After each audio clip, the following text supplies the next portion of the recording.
नमस्कार, आप देख रहे हैं द हिंद 24 न्यूज और मैं हूं आपके साथ साक्षी निर्वाण।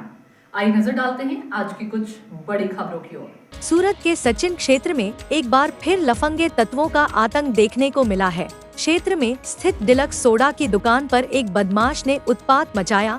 दुकानदार द्वारा सिगरेट के पैसे मांगने पर आरोपी ने गाली गलौज की और धमकियां दी। पूरी घटना दुकान के सीसीटीवी कैमरे में कैद हो गई है। दुकानदार के अनुसार आरोपी का नाम अंकित पांडे है, जो अक्सर दुकान पर आता रहता है और ऐसे ही व्यवहार करता है मानो वह इलाके का कोई गुंडा या भाई हो। बताया गया है कि यह घटना दोपहर के समय की है। स्थानीय लोगों का कहना है कि सचिन पुलिस की गश्त व्यवस्था पर गंभीर सवाल खड़े हो रहे हैं, क्योंकि ऐसे लफंगे तत्व खुलेआम डर फैलाते फिर रहे हैं। दुकानदार ने आरोपी के खिलाफ लिखित शिकायत भी दर्ज करवाई है, लेकिन अब देखना यह है कि सचिन पुलिस ऐसे लोगों को कब सबक सिखाती है। ये આપણું નામ અને શું ઘટના બની?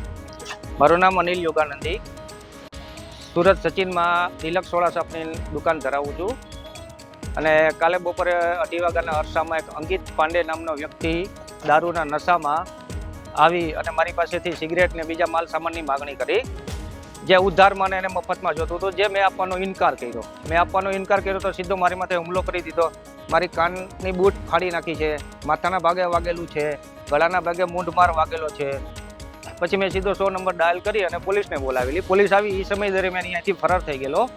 પછી અમે પોલીસ સ્ટેશને ગયા। પોલીસ સ્ટેશને જઈને અરજી આપી તો પોલીસ દ્વારા એવું કહેવામાં આવ્યું કે ભાઈ હવે એ વ્યક્તિ આ કોમ્પ્લેક્સમાં આવે તો તમે અમને જાણ કરજો, અથવા સચિનમાં તમને ગમે ત્યાં દેખાય તો તમે અમને ફોન કરજો, પછી અમે એની ધરપકડ કરશું।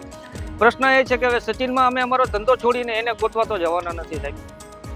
કેટલા વાગ્યાની ઘટના છે? કોઈ કેટલા જણા? એ લોકો મતલબ 4 જણા હતા એના મિત્રો સાથે, પણ 3 જણા છે એ એમાં આ વસ્તુમાં ઇન્વોલ્વ નહોતા, કેમ કે આ વ્યક્તિ એટલો દારૂના નશામાં હતો ને તો એના મિત્રો પણ એને સમજાવતા હતા કે ભાઈ તું આ વસ્તુ છોડી દે, તારી પાસે પૈસા છે ઓલરેડી, ખીચામાં 500-500ની નોટોની થપ્પી હતી, છતાં પણ હવે એ લોકોને બધાને ભાઈ બનવું છે।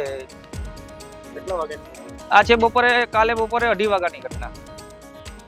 देखते रहिए द हिंद 24 न्यूज।